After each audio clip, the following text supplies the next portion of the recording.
Estimados hermanos, siempre para mí es un placer poder saludarlos. Hoy es viernes, damos gracias a Dios por un día más que estamos aquí juntos. En esta oportunidad nos va a tocar un video más, un estudio más acerca de la primera epístola del apóstol Juan. El día de hoy vamos a estar viendo un tema súper interesante y un tema de mucha motivación para nuestras vidas, que se llama una esperanza purificadora.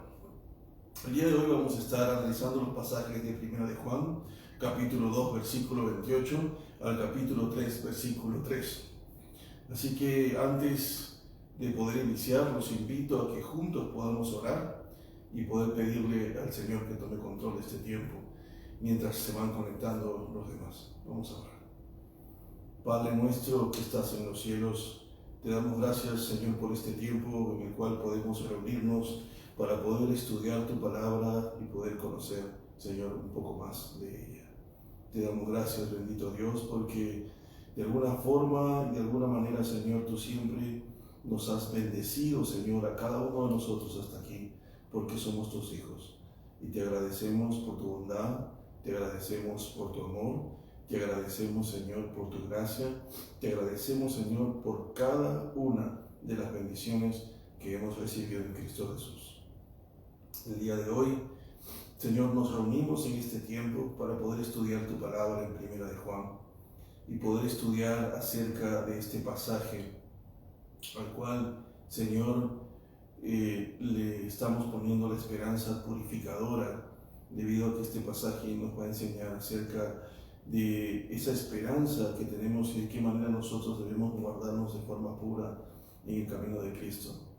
Te damos gracias, Señor, por este tiempo. Te pido, Padre, que puedas tomar control, que tu Espíritu Santo pueda tomar control de este tiempo, que pueda guiar mis pensamientos, mis palabras, Señor, mi corazón, mi alma, mi espíritu. Todo esté, Señor, en conjunto, trabajando bajo tu guía. Bendice este tiempo, bendice, Señor, a cada una de las personas que están conectadas, las personas que se van a conectar, y que esta palabra, Señor, sea de bendición para sus vidas. Que esta palabra, Señor, sea de bendición, Señor, para sus corazones, para sus mentes, sobre todo en estos tiempos que estamos pasando momentos tan difíciles. Te damos gracias, Señor, por este tiempo. Oramos en el nombre de Jesús. Te damos honra, te damos gloria, Señor. Te damos alabanza, Padre bendito. Amén. Bien, estimados, vamos a empezar entonces con este estudio. Como les mencioné, el día de hoy vamos a estar viendo la esperanza purificadora. Comprende el pasaje de 1 de Juan, capítulo 2, del versículo 28 al capítulo 3, versículo 3.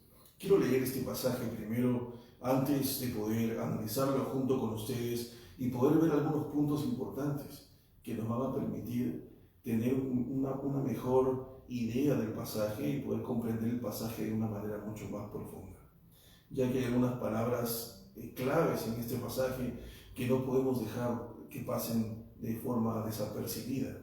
Tenemos que tomarlas en cuenta y analizarlas de una manera profunda a través de las Escrituras. Así que vamos a leer el pasaje. Dice así: y ahora, hijitos, dice Juan, permaneced en él, dice, para que cuando se manifieste tengamos confianza, para que en su venida no nos alejemos de él avergonzados. Si sabéis que él es justo, sabed también que todo el que hace justicia es nacido de él. Mirad cuál amor nos ha dado el Padre, para que seamos llamados hijos de Dios. Por esto el mundo no nos conoce, porque no le conoció a él. Amados, ahora somos hijos de Dios, y aún no se ha manifestado lo que hemos de ser.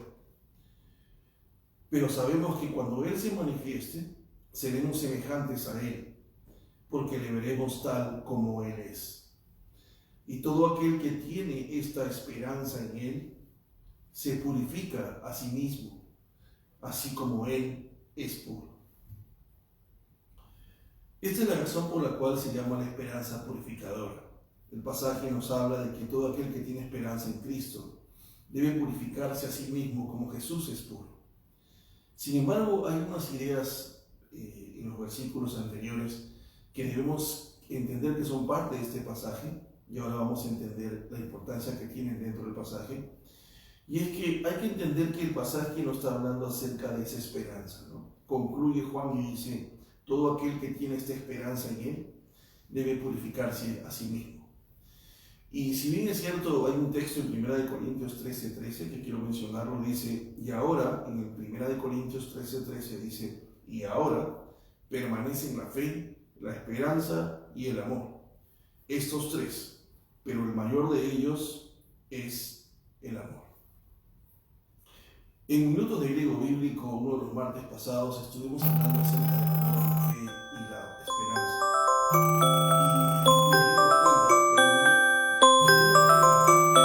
Y algo interesante.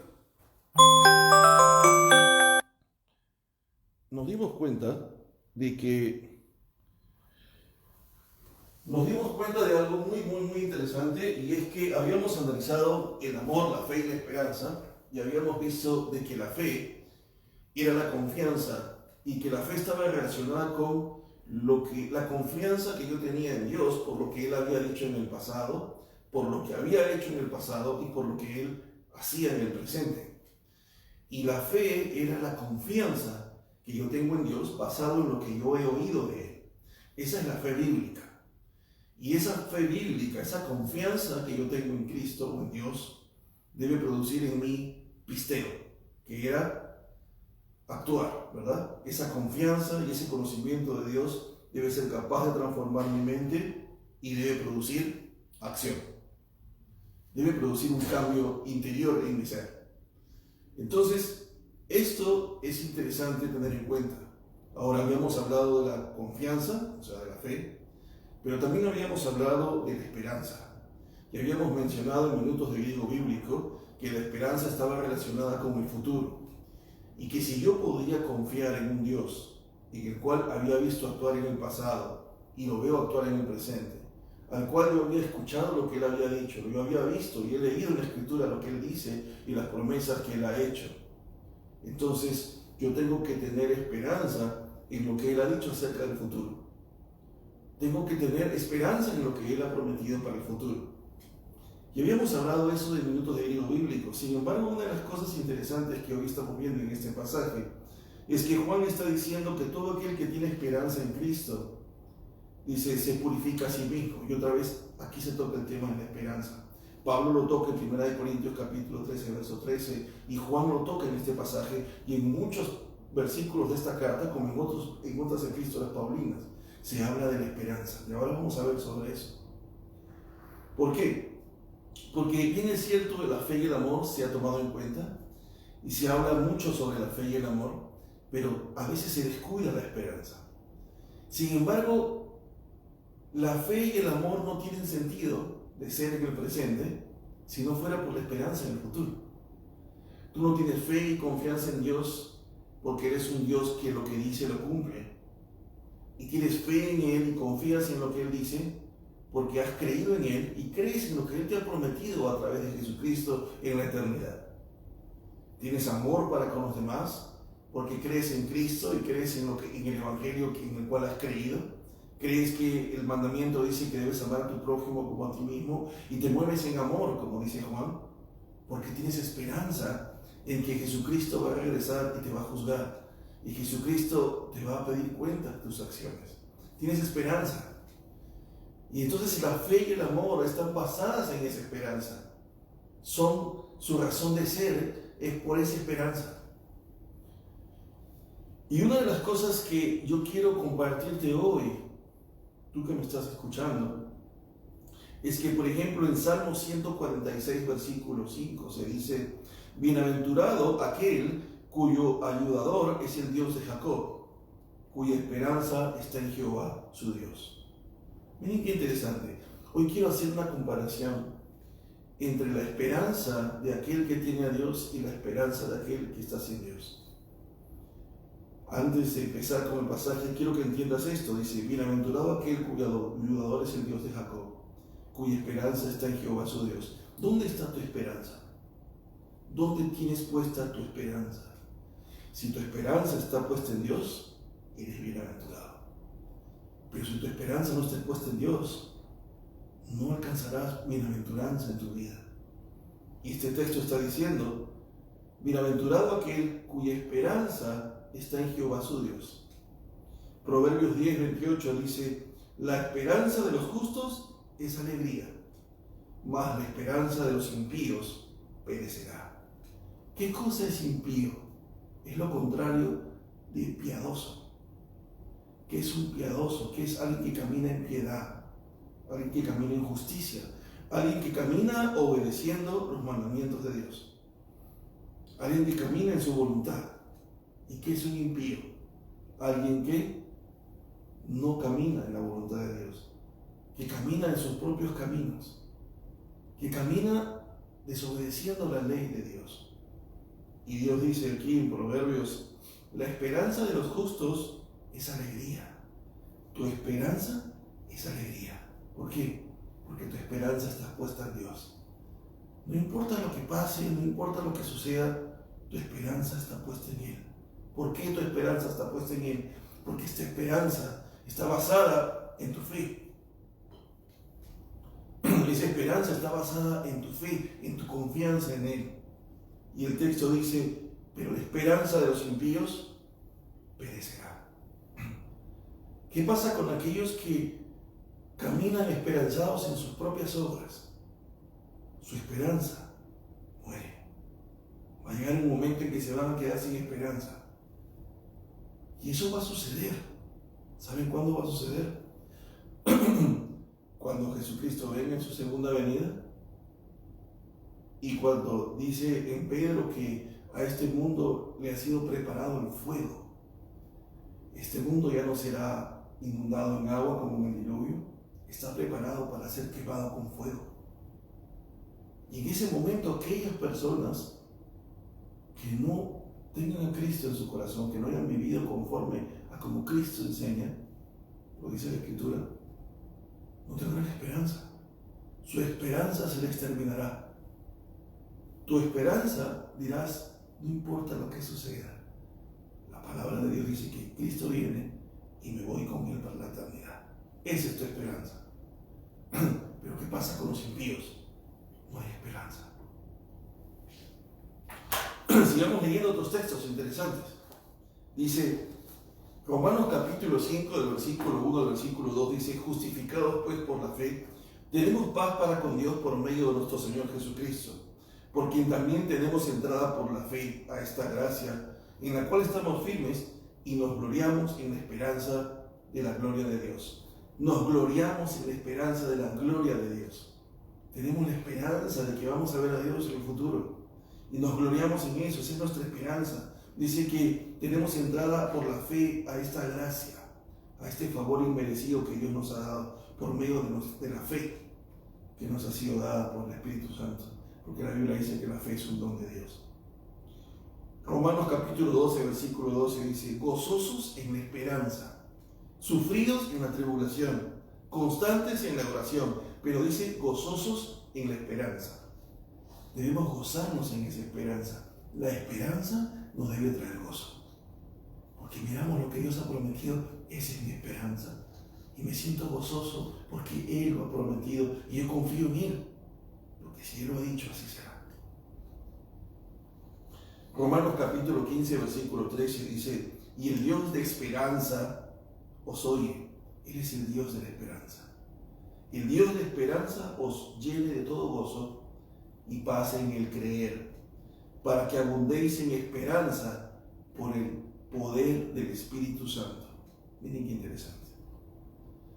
Abundéis en esperanza por el poder del Espíritu Santo. Esa esperanza, lo vamos a ver después, esa esperanza no es algo nacido de hombre.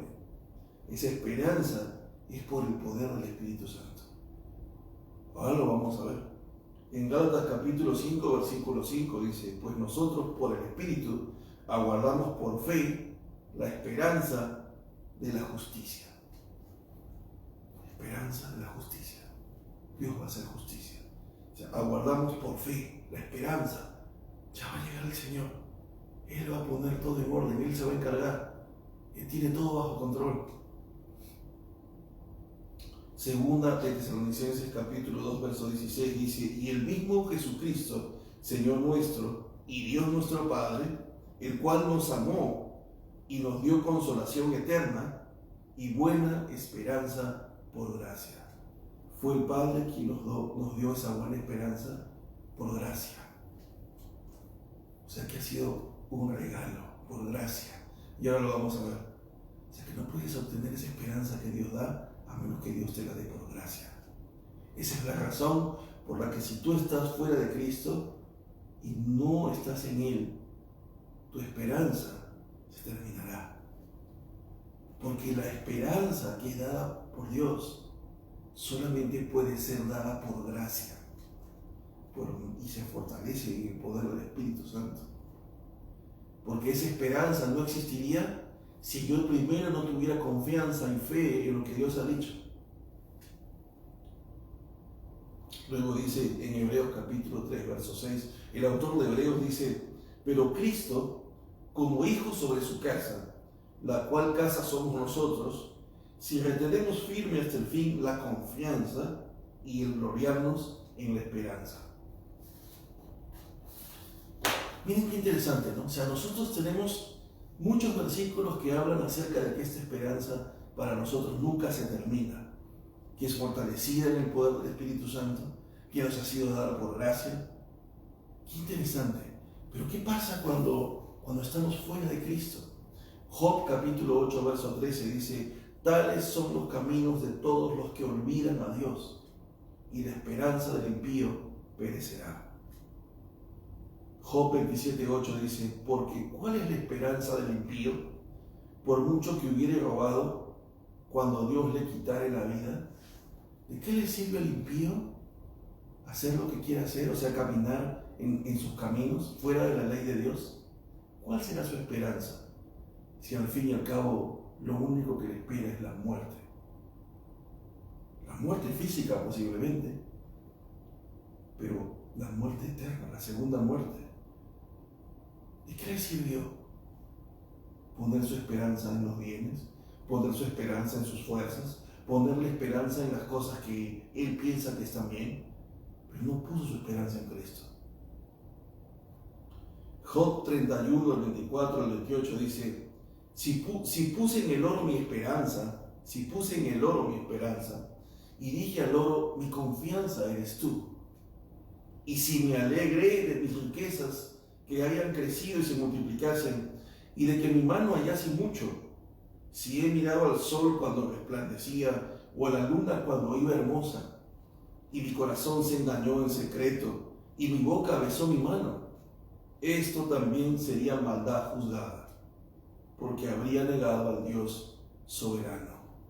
Cuando tu confianza y tu esperanza están puestas en tus bienes, en tu dinero, en lo que puedas lograr, en todo lo que puedas conquistar en este mundo, dice este texto que eso ya sería maldad y que eso significaría que habrías negado al Dios soberano, porque tu confianza y tu esperanza no está puesta en Él, sino en lo tuyo, en lo que tú puedes alcanzar, en tus fuerzas. Proverbios 10, 28 dice: la esperanza de los justos es alegría, mas la esperanza de los impíos perecerá. Hemos leído que la esperanza de los justos es alegría y es gozo. Qué interesante. ¿Qué diferencia hay entre la esperanza de aquellos que caminan fuera de la voluntad de Dios, que está destinada a terminarse, que está destinada a ser juzgada, porque va en contra de Dios, de su ley, porque va en contra del Dios soberano, el que tiene control sobre todas las cosas?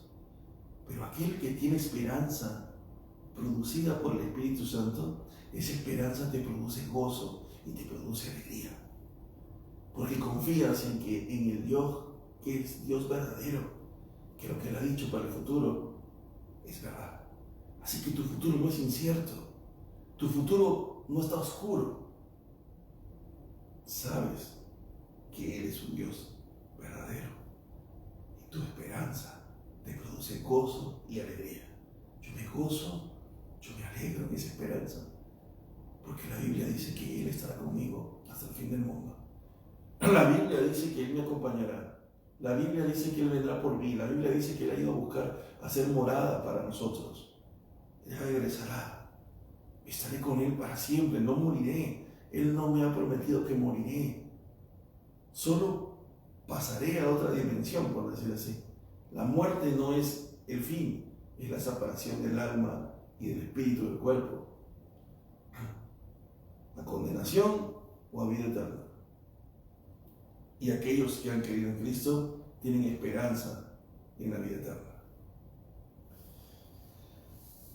Dice en Efesios 2:12, dice: en aquel tiempo estabais sin Cristo, alejados de la ciudadanía de Israel y ajenos a los pactos de la promesa, sin esperanza y sin Dios en el mundo. Aquellos que estaban fuera de las promesas de Israel, los gentiles que estaban fuera de estas promesas, al haber creído en Cristo y al estar en Cristo, ahora son parte de estas promesas. Y antes de eso eran ajenos a esos pactos, a los pactos de la promesa, sin esperanza y sin Dios en el mundo. Qué interesante, ahora somos partícipes de esas promesas. Y Pablo lo dice, ¿no? Ahora no hay judío ni griego, ¿no? Todos somos uno en Cristo y somos herederos y hijos del Padre Abraham. Qué interesante. La esperanza bíblica no es un deseo, hermanos, es una realidad futura, absolutamente garantizada por el Evangelio. No hay duda de que se cumplirá. Todo lo que Dios ha dicho desde el pasado hasta hoy se ha cumplido con exactitud y se va a seguir cumpliendo. La pregunta es, ¿por qué la esperanza debería darnos gozo? ¿Por qué tener la esperanza en lo que Dios ha prometido para nosotros en la eternidad debería causar gozo en nosotros? ¿Por qué? Primero porque iremos al cielo. Eso es grandioso. Romanos capítulo 13, versículo 11 dice: y en esto, conociendo el tiempo, que ya es hora de levantarnos del sueño, porque ahora está cerca de nosotros nuestra salvación, más cerca de nosotros nuestra salvación que cuando creímos. Salmo 73, 24 dice: me has guiado según tu consejo, y después me recibirás en gloria. Wow. Romanos 8:30 dice: y a los que predestinó, a estos también llamó, y a los que llamó, a estos también justificó, y a los que justificó, a estos también glorificó. Nos espera la gloria, la glorificación a través de Cristo. Segunda de Timoteo capítulo 2, versículo 10 dice: por tanto, todo lo soporto por amor de los escogidos, dice Pablo, para que ellos también obtengan la salvación que es en Cristo Jesús con gloria eterna.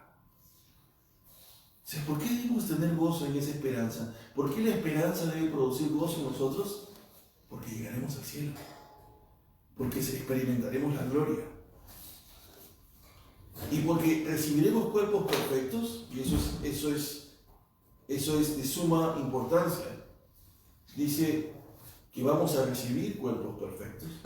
Dice en 2 Corintios capítulo 13, versículo 18, dice lo siguiente: por tanto, nosotros todos, mirando a cara descubierta, como en un espejo la gloria del Señor, somos transformados de gloria en gloria, en la misma imagen, como por el Espíritu del Señor. Dice que seremos transformados de gloria en gloria en la misma imagen, como por el Espíritu del Señor. O sea, recibiremos cuerpos glorificados, un cuerpo perfecto. O sea, vamos a entrar al cielo, vamos a experimentar la gloria del Señor, nuestros cuerpos serán transformados. Eso debe producir gozo y alegría. No habrá muerte. Filipenses 3, 20 al 21 dice: mas nuestra ciudadanía está en los cielos, de donde también esperamos al Salvador, al Señor Jesucristo, el cual transformará el cuerpo de la humillación nuestra para que sea semejante al cuerpo de la gloria suya, por el poder con el cual puede también sujetar a sí mismo todas las cosas. Wow. Romanos 8:23 dice: y no solo ella, sino que también nosotros mismos, que tenemos las primicias del Espíritu, nosotros también gemimos dentro de nosotros mismos, esperando la adopción y la redención de nuestro cuerpo. ¿Se imaginan? Entonces, ¿por qué debemos gozarnos en esa esperanza? Porque esa esperanza debe producir gozo. Iremos al cielo, experimentaremos la gloria de Dios, nuestros cuerpos serán transformados, serán glorificados. Por eso es que nuestra esperanza produce gozo. ¿Cuál es tu esperanza? ¿En dónde está puesta tu esperanza? Ahora, quiero compartir con ustedes algunos puntos. Una de las cosas interesantes de la Escritura es que, si bien es cierto, siempre hablamos de la fe y del amor y a veces dejamos de lado la esperanza, pero hay una teología para la esperanza y quiero compartírsela, ¿verdad? Una parte de ella es que la esperanza está cimentada en la deidad, o sea, en la divinidad de Dios, es inmutable, es eterna, es segura y es firme. ¿Por qué? Porque esa esperanza está cimentada en Dios y Dios no cambia, es inamovible. Tú no pones tu esperanza en un hombre porque ese hombre puede cambiar mañana, puede morir mañana, puede decirte hoy algo y mañana te dice otra cosa diferente, pero Dios no cambia. Dios es inmutable, como dice la Biblia, en Él no hay sombra de variación. Él no cambia, Él es el mismo ayer, hoy y siempre. Él es firme en lo que dice, Él es eterno. Sus promesas son inamovibles. Y eso es lo interesante, que parte de la teología de la esperanza es que la esperanza está cimentada en Dios, que es inmutable. Es un principio teológico. ¿Por qué? Porque nosotros los cristianos podemos decir, tu esperanza se terminará, pero mi esperanza está cimentada en Dios, que es inmutable. Él nunca cambia, Él nunca cambiará.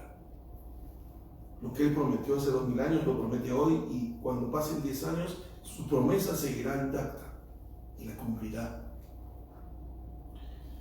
El salmista declaró en Salmos 43:5, dijo: ¿por qué te abates, oh alma mía? ¿Y por qué te turbas dentro de mí? Espera en Dios, porque aún he de alabarte, salvación mía y Dios mío. Él era su esperanza, él esperaba en Dios. David. Las promesas divinas en cuanto a cuidado, por ejemplo, Dios ha prometido que nos va a cuidar. Por ejemplo, en 1 de Pedro capítulo 5, 6 y 7 dice: echando toda vuestra ansiedad sobre Él, porque Él tiene cuidado de nosotros. Miren, eso es lo que hace que la esperanza sea inamovible. Él ha prometido que tendrá cuidado de nosotros, y así será. Salmos 121, 8 y Judas 2, 24 dice: y aquel que es poderoso para guardarnos sin caída y presentarnos sin mancha delante de su gloria con gran alegría. Es protección, nos ha prometido protección. Guía, dice en Salmos 23, dice: confórtame, confortará mi alma, me guiará por sendas de justicia por amor de su nombre. Me ha prometido sustento. Filipenses 4:19 dice: tienen como propósito que los creyentes puedan confiar plenamente en Dios con relación a las promesas que Él ha hecho en el futuro. Dios es inamovible, Él ha hecho promesas para protegernos, para cuidarnos, para guiarnos, para sustentarnos. Dice: buscad primeramente el reino de Dios y su justicia, y todas estas cosas vendrán por añadidura. Él ha prometido provisión. Él ha prometido que el justo no mendigará pan. Y nuestra esperanza, en base a esa confianza que tenemos en lo que Él ha prometido, es inamovible, porque está puesta en un Dios que no cambia, un Dios firme, un Dios eterno, un Dios estable, un Dios inmutable, el único Dios verdadero. Y eso debe ser parte de tu teología.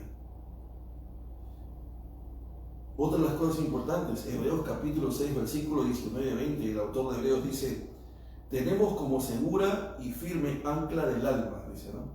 Y que penetra hasta dentro del velo, donde Jesús entró por nosotros como precursor, hecho sumo sacerdote para siempre, según el orden de Melquisedec.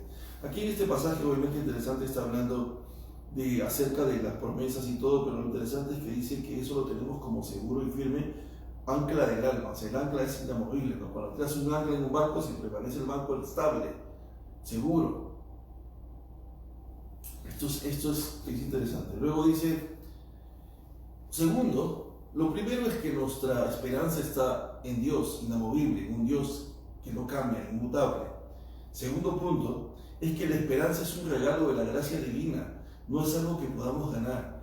La esperanza de Dios no es la misma esperanza del impío, porque el impío tiene su esperanza, o aquel que está fuera de los caminos de Dios, aquel que no quiere servir a Dios, que quiere servir a su propio Dios, pero no al Dios verdadero de la Biblia, poniendo sus propios principios, su esperanza se termina.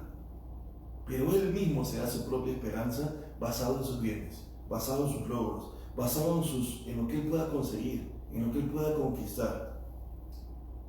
Pero los hijos de Dios hemos recibido esa verdadera esperanza que nunca se termina por gracia. No la merecíamos, pero no es algo que nosotros podamos lograr en nuestras fuerzas.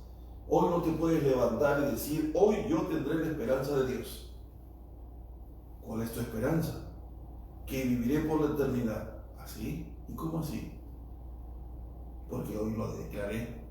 Dije que así iba a ser. Pues no puede ser. Porque para que tú tengas esperanza, y esa esperanza de Dios que nunca termina, que es eterna, tú tienes que estar en Cristo. Tú tienes que haber creído en Él. Tú tienes que haber tenido fe en Jesús. Y la fe viene por el oír y oír de la palabra de Dios, por la iglesia, que la fe es un don de Dios.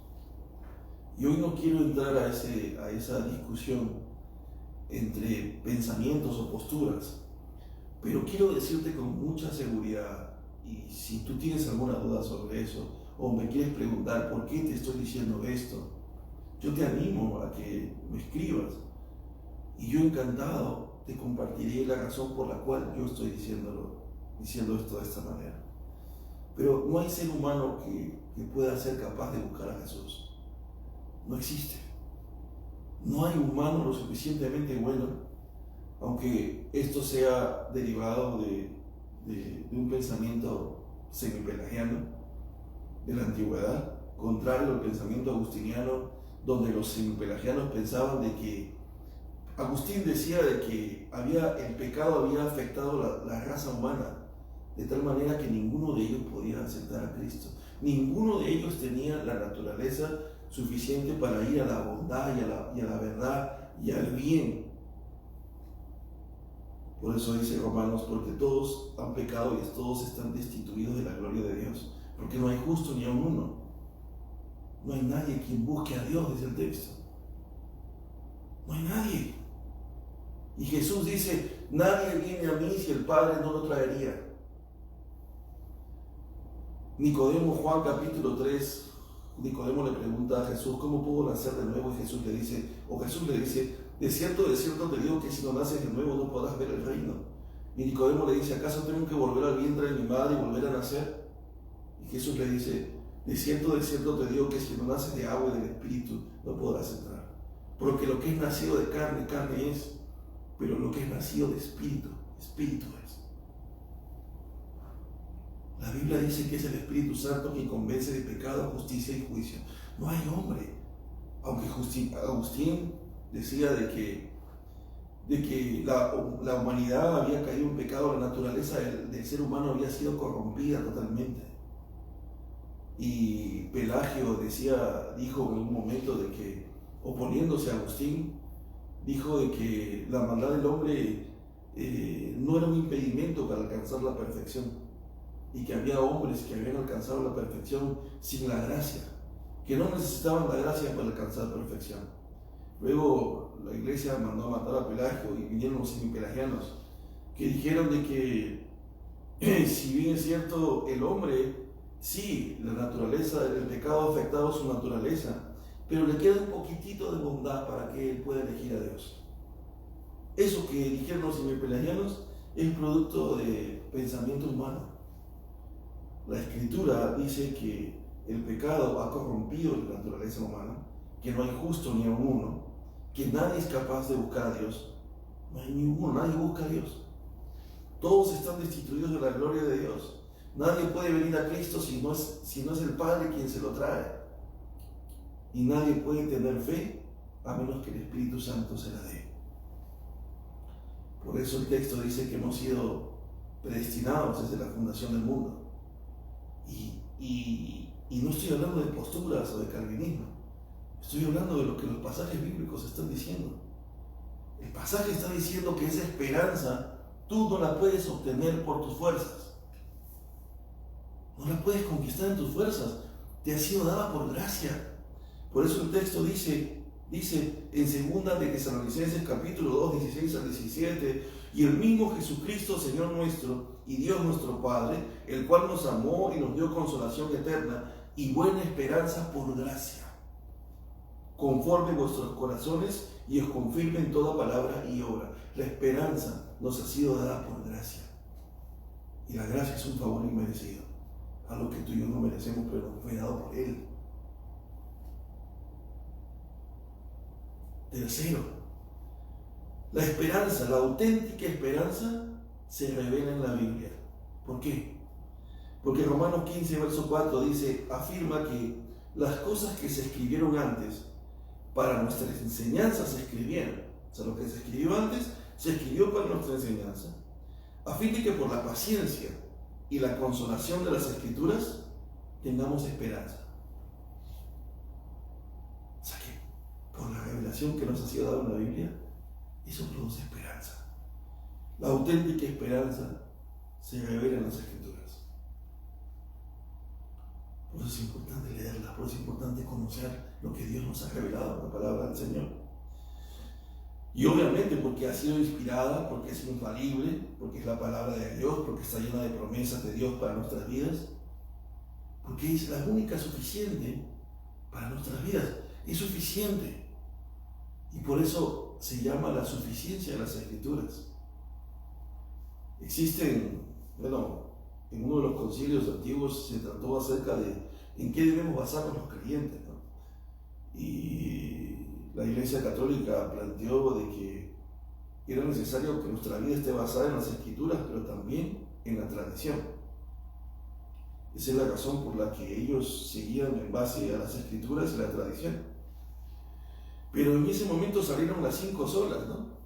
Solo Cristo, solo Escritura, solo fe. La Escritura es suficiente. No necesitas más. La Escritura es suficiente para guiar nuestra vida. La revelación de Dios ha sido dada en su palabra para que nosotros podamos ser guiados, confortados, consolados, formados, enseñados, exhortados.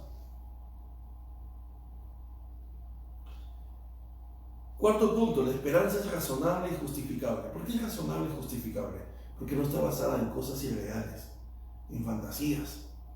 La esperanza que el creyente tiene en alcanzar perfección santa, recibir un cuerpo redimido, adorar al Señor en la eternidad, regocijarse eternamente en Cristo, en el cielo, no es una ilusión, es una realidad. Colosenses capítulo 1, versículo 5 dice, a causa de la esperanza que os está guardada en los cielos, de la cual ya habéis oído por la palabra verdadera del Evangelio. Hay esperanza, dice. A causa de la esperanza que os está guardada en los cielos. Primera de Pedro, capítulo 3, versículo 15, dice, santificad a Dios, el Señor de vuestros corazones, y estad siempre preparados para presentar defensa con mansedumbre y reverencia ante todo el que os demande razón de la esperanza que hay en vosotros. ¿Qué esperanza hay en ti? Dice que alguien va a demandar razón de tu esperanza. Pero el texto dice que debes estar preparado para presentar en defensa con mansedumbre. Dice que debes estar preparado para presentar defensa con mansedumbre y reverencia ante todo aquel que os demande razón de la esperanza que hay en ti. Punto número 5. La resurrección corporal de Jesucristo de la tumba asegura la esperanza de los cristianos. Sí. El texto y Pablo dijo, si Cristo no resucitó, vana sería nuestra fe. Lo que hace y declara que Jesucristo es Dios es que resucitó, que venció la muerte. Y gracias a que Él resucitó, nosotros resucitaremos. No podríamos tener la esperanza en la resurrección de vida eterna si Él no hubiese resucitado primero. Por eso nuestra esperanza está asegurada en la resurrección corporal de Jesucristo. En 1 de Pedro 1:3 dice: bendito el Dios y Padre de nuestro Señor Jesucristo, que según su grande misericordia nos hizo renacer para una esperanza viva por la resurrección de Jesucristo de los muertos. Nos hizo renacer a una esperanza viva. ¿Por qué? Por la resurrección de Jesucristo de los muertos. Nuestra esperanza está fundamentada en la resurrección de Cristo. Él resucitó, nosotros también resucitaremos. Juan capítulo 11, versículo 25 al 26 dice: así le declaró Jesús a Marta: yo soy la resurrección y la vida, y el que cree en mí, aunque esté muerto, vivirá. Y todo aquel que vive y cree en mí, no morirá eternamente. Jesús lo prometió. El que cree en él, aunque esté muerto, vivirá. Punto número 6. La esperanza se confirma y activa en los creyentes por medio del Espíritu Santo, como lo vimos hace un momento. Pablo escribió a los romanos: el Dios de la esperanza os llene de todo gozo y paz en el creer. El Dios de esperanza os llene de todo gozo y paz en el creer, para que abundéis en esperanza por el poder del Espíritu Santo. Abundamos en esperanza por el poder del Espíritu Santo. Se confirma y se activa en nosotros por medio del Espíritu Santo. De manera sobrenatural, el Espíritu Santo pone en nosotros los creyentes una actitud esperanzada en la justicia celestial que disfrutaremos en la eternidad. Además, como dice Efesios capítulo 1, versículo 13 al 14, el Espíritu Santo, o mejor dicho, las arras del Espíritu, ¿verdad? Hemos sido sellados, nos ha sido dado el Espíritu Santo. Es la prueba, son las arras, son la garantía de que Jesucristo va a cumplir su promesa de venir por nosotros en su segunda venida. Además, dice, el Espíritu Santo sirve como garantía y sello divino de la esperanza del creyente. Qué interesante. Punto número 7. La esperanza defiende a los santos contra los ataques de Satanás. Cuando Satanás nos ataca, nuestra esperanza es un arma. ¿Por qué? En 1 de Tesalonicenses capítulo 5, versículo 8, el apóstol Pablo dijo: nosotros que somos del día, seamos sobrios, habiéndonos vestido con la coraza de la fe y de amor, y con la esperanza de salvación como yelmo. Esa es parte de tu armadura. Es un arma contra el enemigo, tu esperanza. Efesios 6:17 dice: y tomad el yelmo de la salvación y la espada del Espíritu, que es la palabra de Dios. Punto número 8. La esperanza se confirma a través de las pruebas. ¿Cómo? ¿Qué pues diremos a esto?, dice Pablo en Romanos. Si Dios es por nosotros, ¿quién contra nosotros?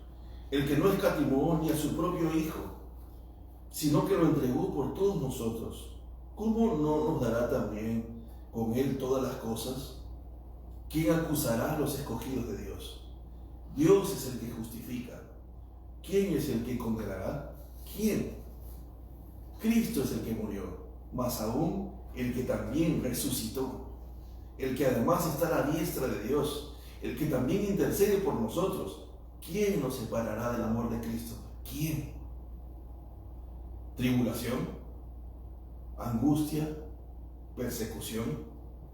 ¿Hambre? ¿Desnudez? ¿Peligro? ¿Espada? Como está escrito: por causa de ti somos muertos todo el tiempo, somos contados como ovejas de matadero. Ante, en todas estas cosas somos más que vencedores por medio de aquel que nos amó. Por lo cual estoy seguro de que ni la muerte, ni la vida, ni ángeles, ni principados, ni potestades, ni lo presente, ni lo porvenir, ni lo alto, ni lo profundo, ni ninguna otra cosa creada nos podrá separar del amor de Dios que es en Cristo Jesús. Qué hermoso texto. ¿Qué más esperanza que esa? ¿qué más esperanza? Nada nos puede separar del amor de Cristo. Nada. ¿Qué más quieres escuchar? Si ese texto es poderoso. Esa es tu esperanza. Y tu esperanza se confirma en medio de las pruebas. Porque necesitas las pruebas para crecer, para hacerte fuerte, para saber de qué estás hecho. Y ahí tu esperanza se hace fuerte, se confirma y se fortalece. Punto número 9. La esperanza es la fuente de mayor gozo y bendición para el creyente. La esperanza es mi fuente de gozo. Yo me gozo porque tengo esperanza. Tengo esperanza en lo que Dios va a hacer en mi vida en el presente, lo que hace en mi vida hoy y lo que hará mañana, y lo que Dios hará en mí en el futuro, y lo que Dios hará en mí en la eternidad. Porque dice la Escritura que Él me conocía desde el vientre de mi madre y Él me escogió desde la fundación del mundo. Y hay textos que dicen que mi nombre fue escrito en el libro de la vida desde la fundación del mundo. ¿No te parece hermoso eso? Eso no debe producir gozo en ti, que te has escogido para Él. Y como décimo punto de este pequeño interludio, por decir así, de la teología de la esperanza, le estamos poniendo teología de la esperanza, no es una nueva teología, pero son principios teológicos bíblicos sobre la esperanza y debemos tenerlas en cuenta. Una décima característica es que la esperanza elimina el temor de la muerte. En Filipenses dice, para mí el morir es ganancia, el morir es Cristo, para mí el vivir es Cristo y el morir es ganancia. No hay temor a morir. Sabes que te vas con Él en la eternidad. Estás seguro de tu salvación. Dice, aquellos que realmente son salvos están muy conscientes de que irán a la presencia de Dios. Miren qué punto es tan importante. Hemos hablado acerca de la esperanza. ¿Y por qué hemos hablado acerca de la esperanza, hermanos? Porque el texto que hoy vamos a estudiar habla sobre eso. Juan concluye y dice, y todo aquel que tiene esperanza en Él se purifica a sí mismo, así como Él es puro. Así que el texto dice, y todo aquel que tiene esperanza en Él se purifica a sí mismo. Entonces, ¿cómo voy a tener esperanza si no sé qué es la esperanza? Y esa es la razón por la cual hemos hablado de la esperanza. Y ahora entramos al pasaje. Entonces, vamos a hacer corto esta parte, pero era necesario ver todos esos puntos. Y recién estamos entrando al pasaje. Y este pasaje lo voy a hacer bien sencillo.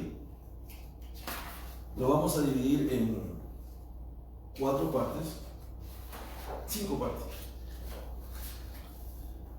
Vamos a ver que la esperanza, la verdadera esperanza, la esperanza de Dios, es asegurada por la permanencia en Cristo. La esperanza se manifiesta por la justicia. La esperanza se establece por el amor. La esperanza se cumple por la semejanza a Cristo. Y la esperanza se caracteriza por la pureza. La esperanza es asegurada por la permanencia. ¿Por qué? Porque en el versículo 28 Juan dice, y ahora, hijitos, permaneced en Él, para que cuando se manifieste tengamos confianza, para que en su venida no nos alejemos de Él avergonzados. Juan nos está diciendo que cuando Él se manifieste, tenemos la esperanza de que Él se va a manifestar, Él va a venir, y debemos tener confianza en ese momento para no irnos avergonzados de su presencia, porque le fallamos. Juan dice, para que eso no suceda, permanecer en Él. Mi esperanza es asegurada por la permanencia en Cristo. Por eso dice ahí, permaneced. Ahí la palabra permanecer en griego es la palabra menó, que significa mantenerse, mantenerme en Cristo.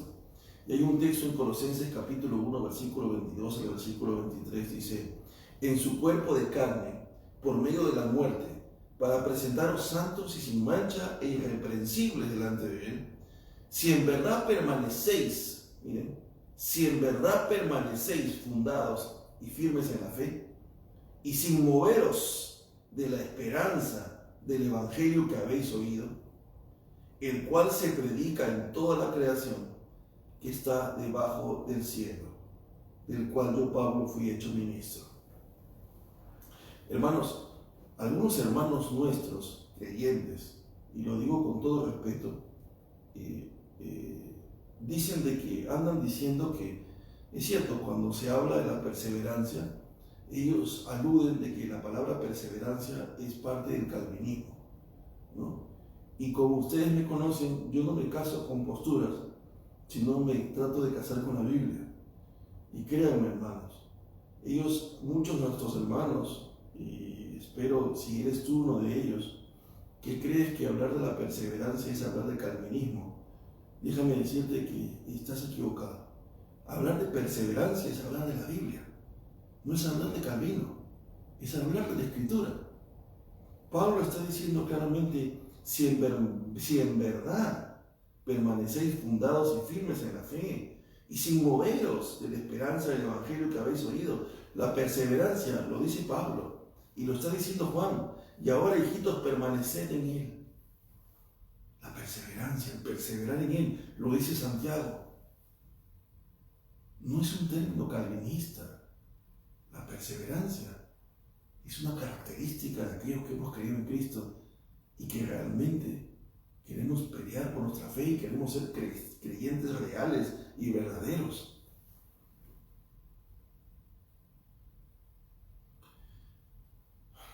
Juan capítulo 15, versículo del 7 al 10, Jesús dice, si permanecéis en mí y mis palabras permanecen en vosotros, pedid todo lo que queréis y os será hecho. Bueno, no estoy hablando de la oración ahora, pero algunos piensan que pueden pedir lo que quieran y Dios les va a hacer caso porque haya dicho que va a hacer. No, no es así. Porque si tú permaneces en Él y las palabras de Dios permanecen en ti, o sea, su voluntad, el resultado de eso es que vas a orar conforme a su voluntad. No vas a orar conforme a tus caprichos ni a los míos. Entonces, una cosa te lleva a la otra y por eso Dios te va a responder. Porque vas a pedir conforme a su voluntad para lo que Él quiere para ti en este momento, en tu vida, en el ministerio, en lo que quieres hacer. Pediremos con sabiduría. En esto es glorificado mi Padre, en que llevéis mucho fruto, dice, y seáis así mis discípulos. Habla de fruto. Como el Padre me ha amado, así también yo os he amado. Permaneced en mi amor. Cristo habla de permanecer. Si guardareis mis mandamientos, permaneceréis en mi amor, así como yo he guardado los mandamientos de mi Padre y permanezco en su amor. Entonces, el primer texto, cuando Juan dice, y ahora, hijitos, permaneced en él, para que cuando se manifieste tengamos confianza, o sea, en la esperanza que tenemos es que Él va a venir.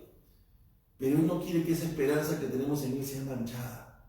Él quiere que, para que no nos avergonzamos o lleguemos a avergonzar en ese momento, Él nos dice, hijo, permanece en Cristo, permanece en lo que has escuchado de Él desde que te convertiste, permanece en el Evangelio, permanece en sus mandamientos, permanece en piedad, permanece caminando en justicia, para que el día que estés frente a Él no te avergüences, sino que entres confiadamente delante de Él. Porque tu esperanza dice que Él va a regresar. Y así va a ser. En el versículo 29, Juan se enfoca en la justicia. Dice, si sabéis que Él es justo, sabed también que todo el que hace justicia es nacido de Él. La esperanza se va a manifestar por la justicia. Si yo tengo esperanza en que Él va a regresar, yo tengo que caminar en justicia. Porque si Él va a regresar, yo tengo esperanza, y tengo esperanza porque tengo confianza. Tengo confianza porque creo en que Él ha dicho que va a regresar, y va a regresar. O sea que va a regresar. No va a dejar de venir. Y si Él va a regresar, yo debo caminar en justicia. Por eso Juan está diciendo, si sabéis que Él es justo, sabed. Parece que ese sabéis y ese saber parecen ser lo mismo, conocimiento, pero son dos conocimientos diferentes. El primero, si sabéis, es eido. En griego significa que oíste, habéis oído, conociste que Él es justo. Y luego dice, sabed también que todo el que hace justicia es nacido de Él. Y ese sabed es ginosco, significa conocer por experiencia. Juan te está diciendo, conoce por experiencia también, que si haces justicia, si caminas en justicia, es porque has nacido de Él. Nadie puede caminar en justicia a menos que el Espíritu Santo esté en Él. Y nadie puede tener al Espíritu Santo en Él a menos que haya nacido de nuevo, a menos que haya sido regenerado por el Espíritu Santo, a menos que el Espíritu Santo le haya convencido de pecado, a menos que el Padre lo haya traído a Cristo. Y esto es importante, interesante. Dice también, todo el que hace justicia es nacido de Él. ¿Tienes la esperanza de que Él va a regresar? Debes caminar en justicia.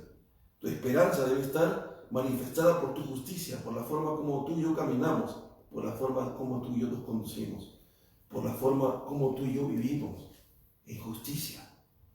Si tienes esperanza, debes caminar en justicia. Si tienes esperanza, debes permanecer en Él, porque Él va a regresar. Dios no quiere que seamos avergonzados cuando regrese. Juan capítulo 15 del 7 al 10 dice lo mismo que leímos, ¿no? Si permanecéis en mi palabra y permanecéis en vosotros. Dice, permanecer en mi amor, guardar mis mandamientos, permanecer en mi amor, así como yo os he guardado los mandamientos de mi Padre y permanezco en su amor. Pero 2 Corintios capítulo 5, 17 dice, de modo que si alguno está en Cristo, nueva criatura es, las cosas viejas pasaron y aquí todas son hechas nuevas. Son hechas nuevas porque eres una nueva criatura. Y si eres una nueva criatura regenerada por el Espíritu Santo, debes hacer obras dignas de arrepentimiento y debes caminar en justicia. Y vemos. Y en Efesios capítulo 2, versículo 10 dice, porque somos hechura suya, creados en Cristo Jesús para buenas obras. Hemos sido creados para buenas obras, no para malas obras, hermanos, para buenas obras, las cuales Dios las preparó de antemano para que anduviésemos en ellas. O sea que Dios no es un improvisado. Dios ya las había preparado, Dios ya había preparado esas buenas obras para que caminemos en ellas. La esperanza se establece por el amor, hermanos. ¿Saben por qué? Porque en 1 de Juan capítulo 3, verso 1, dentro del pasaje que estamos leyendo, dice, mirad cuál amor nos ha dado el Padre, ¿no? Esto me hace acordar la canción, yo cantaba esa canción en primaria, me acuerdo el colegio se llamaba Santa María de Fátima, y nos hacían cantar, ¿no? Mirad cuál amor nos ha dado el Padre al hacernos hijos de Dios. Me acuerdo que clarito, me acuerdo en las mañanas. Y dice, mirad cuál amor nos ha dado el Padre para que seamos llamados hijos de Dios. Por esto el mundo no nos conoce porque no le conoció a Él.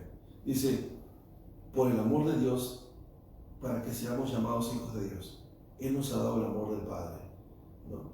Mirad cuál amor nos ha dado el Padre, para que seamos llamados hijos de Dios. Esto es interesante. No quiero a veces preguntan las personas si Dios ama a todo el mundo, ¿no? Y Dios no ama a todo el mundo. Ahí está el amor benevolente, el amor de complacencia, ¿no? Y el amor de complacencia, bueno, Dios se complació en su Hijo, ¿no? Y se complace, tiene ese amor de complacencia para todos aquellos que sirven a Cristo. Y no voy a entrar a ese punto ahora, pero la Biblia dice que aquel que está fuera de Cristo es enemigo de Él, ¿no? Y sin embargo, Dios es un Dios de amor. Su característica es el amor. Pero otro de sus atributos es que Dios es un Dios justo, ¿no? Y todos sus atributos deben coexistir a la misma vez, ¿no? Es como cuando decimos Jesús es 100% Dios o 100% hombre. Y es casi difícil. Recuerdo hace mucho tiempo haber escuchado uno de los conversatorios entre uno de los grandes maestros como R.C. Sproul, ¿no? Y R.C. Sproul decía, no me gusta decir 100% Dios, 100% hombre, porque si digo 100% Dios, ya no queda un porcentaje para ser hombre. Y si digo 100% hombre, ya no queda nada para ser Dios. Prefiero decir Jesucristo, Dios, hombre, ¿no? Porque tenía las dos naturalezas. Pero aquí dice, mirad cuál amor nos ha dado el Padre. Gracias al amor de Dios, que dice, de tal manera amó Dios al mundo que ha dado su Hijo unigénito, para que todo aquel que en él crea no se pierda, mas tenga vida eterna. Dice, mirad, dice, no, de tal manera amó Dios al mundo. O sea, el amor de Dios ha sido de tal manera, tan grande, que ha dado a su Hijo unigénito, para que todo aquel que en él crea no se pierda, mas tenga vida eterna.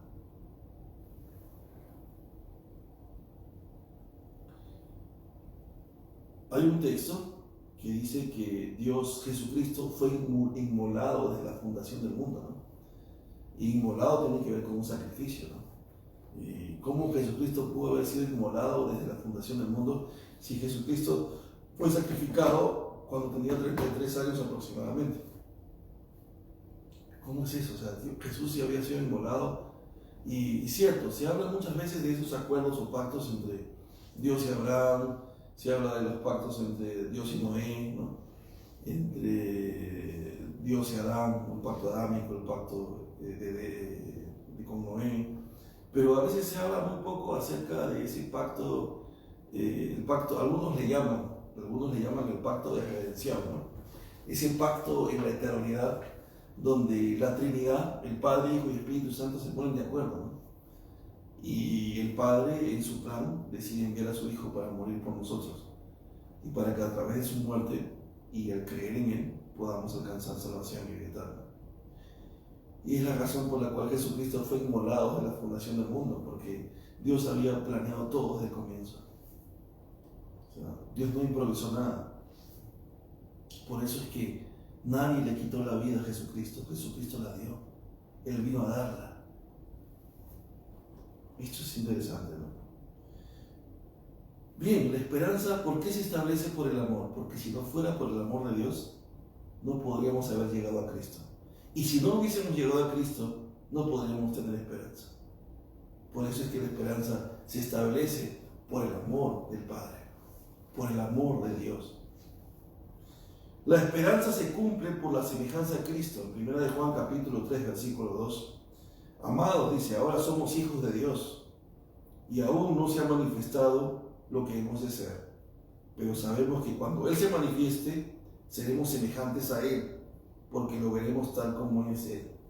¿Cuándo será ese momento en que nuestra esperanza se haya cumplido? Cuando seamos semejantes a Él. Cuando llegará ese momento en que seremos semejantes a Cristo. Según la Escritura, será el momento en que nuestra esperanza será real. La esperanza, y para terminar, se caracteriza por la pureza. En 1 de Juan capítulo 3, el último versículo del pasaje, dice que todo aquel que tiene esperanza en Él se purifica a sí mismo como Él es puro. Si nosotros tenemos esperanza en Él y en todo lo que Él ha dicho, y en todo lo que Dios ha dicho, y en todo lo que creemos, debemos purificarnos como Él es puro. Bienaventurados los de limpio corazón, porque ellos verán a Dios. Bienaventurados los de limpio corazón. Ahí la palabra es kataros, ¿no? Significa libre de contaminación, agua pura que podía ser tomada, libre de pecado. Vosotros sois la sal de la tierra, ¿no? Si la sal se desvaneciere, ¿con qué será salada? No sirve más para nada, sino para ser echada afuera y pisoteada por los hombres. Y ese pasaje nos habla claramente de que la sal representa a nosotros, pero que ha sido contaminada por el pecado. Y cuando dejamos que el pecado contamine nuestra vida, perdemos nuestro valor y dejamos de cumplir nuestra función de sal de forma eficiente. Esa es la razón por la que nuestra esperanza debe producir pureza en nuestras vidas, porque debemos ser puros como Él, porque Él regresará pronto. Hermanos, esa es la razón por la cual el tema se llama la esperanza purificadora, porque la esperanza y todo lo que nosotros esperamos y tenemos esperanza en Él debe producir que nosotros nos purifiquemos, porque si creemos en que Él va a regresar y creemos que vamos a estar en la eternidad, debemos purificarnos para estar parados delante de Él sin avergonzarnos. Hermanos, gracias por este tiempo. Es un placer para mí siempre compartir con ustedes la palabra del Señor. Vamos a orar para poder terminar este pequeño momento. Y aquellos que están llevando Mateo, el Sermón del Monte, pues y a los que no y están ahora conectados, los invito. Mañana nos conectamos en vivo a través de Zoom a las 7 de la mañana, hora California, 9 de la mañana Lima. Estamos estudiando el Sermón del Monte, Mateo capítulo 5, 6 y 7, y estamos viendo los principios de Jesucristo para alcanzar una vida estable y una vida feliz en Él, ¿no? En Él. Vamos a orar. Padre nuestro que estás en los cielos, te damos gracias por este tiempo y te damos gracias por tu palabra, porque hoy hemos sido fortalecidos en la esperanza. Hemos sido fortalecidos en tu palabra, porque la esperanza que nos ha sido dada por medio del Espíritu Santo, la esperanza que es resultado de tu amor para con nosotros, la esperanza que se fortalece en el poder de tu Espíritu, produce gozo y alegría. Gracias, Señor. A ti sea toda honra y gloria en el nombre de Cristo. Gracias, nos fortalecemos en ti. En el nombre de Jesús oramos. Amén. Hermanos, el Señor los bendiga. Un fuerte abrazo desde aquí y hasta la próxima. Hasta luego.